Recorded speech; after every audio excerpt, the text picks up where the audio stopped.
اعوذ باللہ من الشیطان الرجیم بسم اللہ الرحمن الرحیم اللہم انی اسألک علما نافعا رب زدنی علما۔ عزیز طلباء، السلام علیکم ورحمۃ اللہ وبرکاتہ۔ نور اسکول اینڈ کالج سے اسلامیات کے ٹیچر قاضی رضوان آپ سے مخاطب ہوں۔ پیارے بچوں، آج کا سبق شروع کرنے سے پہلے میں آپ سے چند سوالات کرنا چاہوں گا۔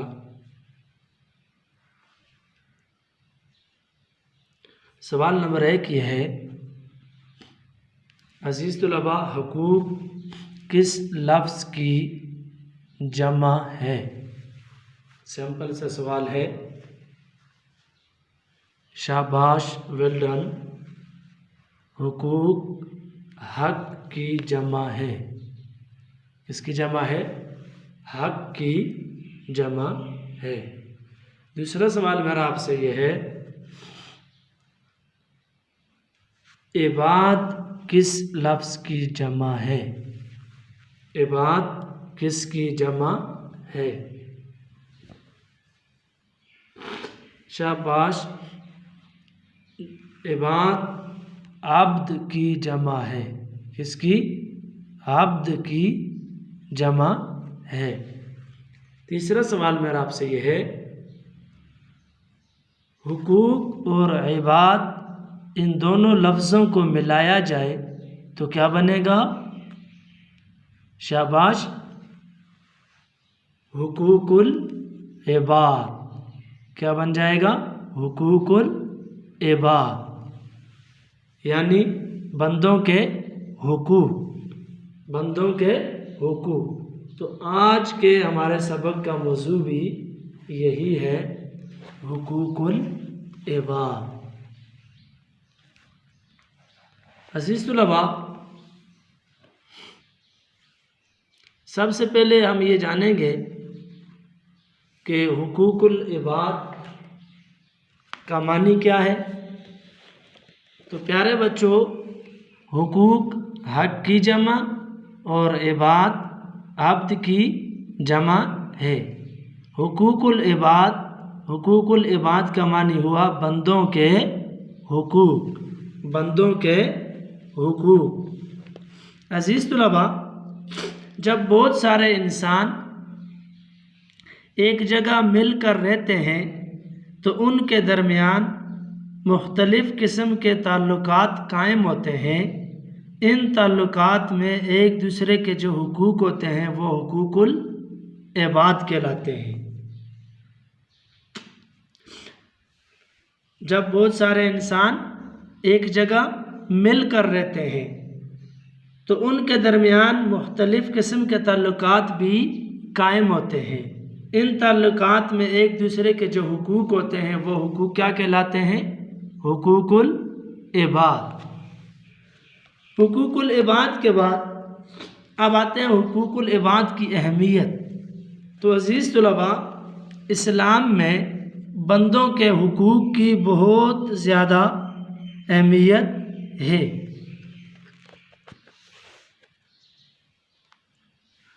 اگر کبھی اللہ تعالیٰ کے حقوق میں انسان سے کوتاہی ہو جائے، اللہ تعالیٰ کے حقوق میں کیا ہو جائے؟ انسان سے کوتاہی ہو جائے تو اللہ تعالیٰ توبہ سے کیا کر دیتے ہیں؟ معاف کر دیتے ہیں۔ اللہ تعالیٰ توبہ سے معاف کر دیتے ہیں۔ کیوں؟ کیونکہ اللہ کی ذات بڑی مہربان اور رحم کرنے والی ہے۔ لیکن اگر حقوق العباد کی ادائیگی میں کوتاہی ہو جائے، حقوق العباد کے اندر کمی ہو جائے، کوتاہی ہو جائے، تو حقوق العباد کی اس وقت تک معافی نہیں جب تک وہ شخص جس کی حق تلفی ہو، جس کا حق مارا گیا ہو، وہ شخص خود اسے معاف نہ کر دے۔ عزیز طلباء، اسلام کے اندر حقوق العباد کی اہمیت کتنی ہے؟ بہت زیادہ۔ حقوق العباد کی اہمیت بہت زیادہ ہے۔ اگر کوئی اللہ تعالیٰ کے حقوق کے اندر کوتاہی کر دے تو کیا اللہ تعالیٰ اپنے حقوق کی کوتاہی معاف کرتے ہیں؟ جی ہاں، اللہ تعالیٰ اپنے حقوق کی کوتاہی معاف کرتے ہیں، اگرچہ انسان اپنے رب سے توبہ اور معافی مانگ لے، توبہ کر لے اور معافی مانگ لے۔ پیارے بچوں، اگر حقوق العباد کی ادائیگی میں کوتاہی ہو جائے تو کیا معافی ملتی ہے؟ جی، حقوق العباد کے اندر بھی اگر کمی اور کوتاہی ہو جائے تو معافی ملتی ہے۔ کیسے؟ جس شخص کی حق تلفی ہو وہ خود اسے معاف نہ کر دے۔ جس شخص کی حق تلفی کی گئی ہوگی، حق مارا گیا ہوگا، جب تک وہ خود معاف نہیں کرے گا تو اس وقت تک معافی نہیں مل سکتی۔ یہ تھا حقوق العباد کی اہمیت۔ اب آتے ہیں حقوق العباد کی اہمیت حدیث سے۔ تو حدیث مبارکہ کا مفہوم، حدیث مبارکہ کا مفہوم، حدیث مبارکہ کے اندر کیا آیا؟ رسول اکرم صلی اللہ علیہ وسلم کی ایک حدیث کا مفہوم ہے، قیامت کے دن میری امت کا مفلس ترین شخص وہ ہے جس نے دنیا میں بہت زیادہ نیکیاں کمائی ہوں گی۔ جس نے دنیا میں کیا کیا ہوگا؟ بہت زیادہ نیکیاں کمائی ہوں گی، مگر حقوق العباد میں عدم ادائیگی کی وجہ سے، حقوق العباد میں عدم ادائیگی، حقوق کا ادا نہ کرنا، عدم ادائیگی کی وجہ سے اسے جہنم کے اندر داخل کیا جائے گا۔ تو پیارے بچوں، حدیث مبارکہ کا مفہوم کیا ہوا؟ حقوق العباد کی عدم ادائیگی کی وجہ سے اس شخص کو جہنم کے اندر داخل کیا جائے گا۔ یہ تھا حقوق العباد کی اہمیت حدیث مبارکہ سے۔ اب آگے چلتے ہیں۔ اس کے بعد ہمارے پاس پوائنٹ ہے رشتہ داروں کے حقوق۔ کس کے حقوق؟ رشتہ داروں کے حقوق۔ تو عزیز طلباء،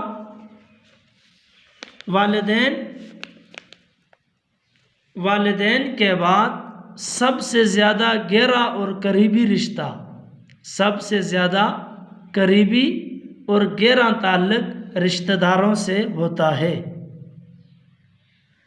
اور ہمارا دین جو ہے اس تعلق کو مزید گہرا اور مضبوط بنا دیتا ہے۔ رشتہ داروں کے تعلق کو مزید مضبوط اور گہرا بنا دیتا ہے۔ ارشاد باری تعالیٰ ہے قرآن مجید کی روشنی میں، سورت کا نام سورت بنی اسرائیل، آیت نمبر 26۔ بسم اللہ الرحمن الرحیم۔ وآتی ذی القربی حقہ۔ آپ میرے ساتھ اس آیت کریمہ کو پڑھیں۔ وآتی ذی القربی حقہ، ترجمہ، اور رشتہ داروں کو ان کا حق دو، رشتہ داروں کو ان کا حق دو۔ یہ ہوا رشتہ دار کی اہمیت قرآن مجید کی روشنی میں۔ اب آتے ہیں رشتہ داروں کے حقوق حدیث مبارکہ کی روشنی میں۔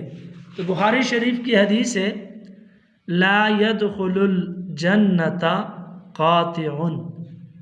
آپ میرے ساتھ اس حدیث مبارکہ کی عربی عبارت پڑھیں۔ لا يدخل الجنۃ قاطع۔ نبی علیہ الصلوۃ والسلام اس حدیث مبارکہ میں فرماتے ہیں، رشتہ دار سے تعلق توڑنے والا جنت میں داخل نہیں ہوگا۔ تو عزیز طلباء، حدیث مبارکہ کے اندر نبی علیہ الصلوۃ والسلام نے رشتہ دار کے حقوق کے متعلق کیا فرمایا؟ کہ رشتہ قطع کرنے والا، رشتہ توڑنے والا جنت میں داخل نہیں ہوگا۔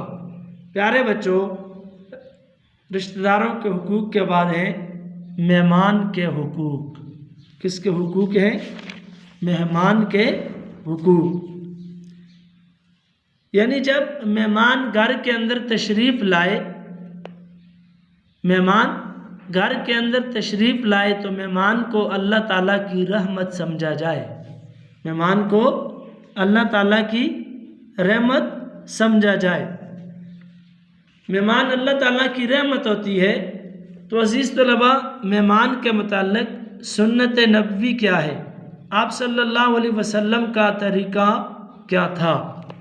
تو عزیز طلباء، نبی علیہ الصلوۃ والسلام کے گھر میں جب بھی کوئی مہمان آتا تو وہ مہمان کی عزت کرتے اور ممکن حد تک اسے آرام سکون مہیا کرتے، اسی طرح مہمان کی خدمت کرتے، خدمت کے ساتھ ساتھ محبت سے اس کا استقبال کرتے اور اس کی مہمانداری، خاطرداری اور تواضع کرتے۔ پیارے بچوں، نبی علیہ الصلوۃ والسلام کی سنت مبارکہ کیا تھی مہمان کے متعلق؟ نمبر 1، مہمان کی عزت، ممکن حد تک اسے آرام دینا، اس کی خدمت کرنا، محبت سے استقبال کرنا اور مہمان کی خاطرداری، مہمانداری اور اس کی تواضع کرنا۔ مہمان کے حقوق کے بعد ہے مریض کے حقوق۔ کس کے حقوق؟ مریض کے حقوق۔ تو عزیز طلباء، مریض کے حقوق کیا ہے؟ مریض کے حقوق کیا ہے؟ مریض کی دیکھ بھال کرنا، اس کی خدمت کرنا، غمخواری کرنا، یہ مسلمان پر کیا ہے؟ فرض ہے۔ مسلمان پر کیا ہے؟ فرض ہے۔ ایک نبی علیہ الصلوۃ والسلام کی حدیث مبارکہ مفہوم، ایک مسلمان کا دوسرے مسلمان بھائی پر حق یہ ہے کہ وہ مسلمان بھائی اگر بیمار ہو جائے، مریض ہو جائے تو مریض کی عیادت کی جائے، مریض کی عیادت کی جائے۔ اسی طرح جب مریض کی عیادت کی جائے گی تو نبی علیہ الصلوۃ والسلام فرماتے ہیں جس نے اپنے مسلمان بھائی کی عیادت کی وہ جنت کے بالا خانے میں ہوگا، جنت کے بالا خانے میں ہوگا، اونچا درجہ اللہ پاک اسے عنایت کریں گے۔ تو عزیز طلباء، یہ تھا آج کا ہمارا سبق جس کا عنوان تھا حقوق العباد۔ حقوق العباد کے کیا معنی ہے؟ بندوں کے حقوق۔ تو اب آتے ہیں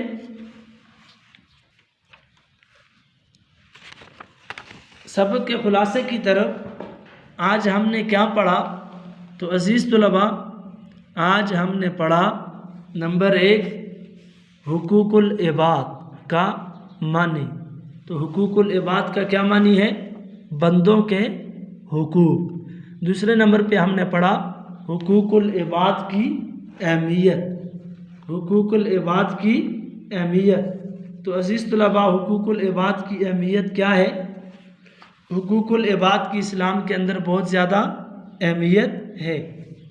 جس شخص کی حق تلفی کی ہوگی، حق مارا ہوگا، جب تک وہ خود اسے معاف نہیں کرے گا تو اس کے لیے معافی کی گنجائش نہیں ہے۔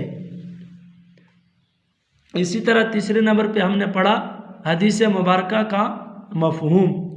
تو حقوق العباد کے اندر حدیث مبارکہ کیا ہے؟ قیامت کے دن فرمایا مفلس ترین شخص وہ ہوگا، نادار ترین مفلس شخص وہ ہوگا جس نے دنیا کے اندر نیکیاں تو بہت کمائی ہوں گی لیکن حقوق العباد کے اندر کمی کی ہوگی تو اسے جہنم کے اندر داخل کر دیا جائے گا۔ چوتھے نمبر پہ ہم نے پڑھا رشتہ داروں کے حقوق۔ تو عزیز طلباء، والدین کے بعد سب سے قریبی رشتہ، گہرا رشتہ، مضبوط رشتہ کس کا ہوتا ہے؟ رشتہ داروں کا ہوتا ہے۔ اسی طرح پانچویں نمبر پہ ہم نے پڑھا مہمان کے حقوق۔ تو مہمان کے حقوق کیا ہیں؟ مہمان سب سے پہلی بات یہ اللہ تعالیٰ کی رحمت ہے، اور مہمان کی عزت، ممکن حد تک اسے آرام دینا، محبت سے اس کا استقبال کرنا اور اس کی خاطر تواضع کرنا، یہ نبی علیہ الصلوۃ والسلام کی سنت مبارکہ ہے۔ چھٹے نمبر پہ ہم نے پڑھا مریض کے حقوق۔ تو مریض کے حقوق کیا ہیں؟ مریض کی دیکھ بھال کرنا، اور ایک مسلمان کا دوسرے مسلمان پر حق یہ ہے کہ اس کا دوسرا مسلمان بھائی بیمار ہو جائے تو اس کی عیادت کرنا۔ جب عیادت کرے گا تو نبی علیہ الصلوۃ والسلام فرماتے ہیں اللہ تعالیٰ اسے جنت کے بالا خانوں میں جگہ عطا کریں گے۔ یہ 6 چیزیں، 6 پوائنٹ جو آج ہم نے پڑھے۔ اب آتے ہیں ہوم ورک کی طرف۔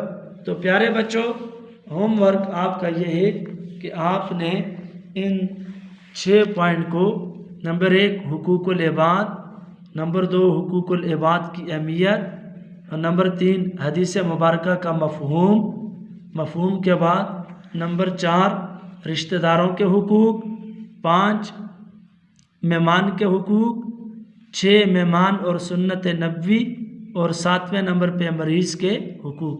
اسی طرح آپ نے حاشیہ لگا کر اور ہیڈنگ کی صورت میں خوبصورت کر کے ہیڈنگ دینی ہے۔ ہیڈنگ دے کر آپ نے بہت خوبصورت کر کے لکھنا ہے۔ خوبصورت کر لکھنے کے ساتھ ساتھ آپ نے پہلے اس سبق کو بہت اچھے سے آپ نے ذہن نشین کرنا ہے۔ والسلام، جزاک اللہ۔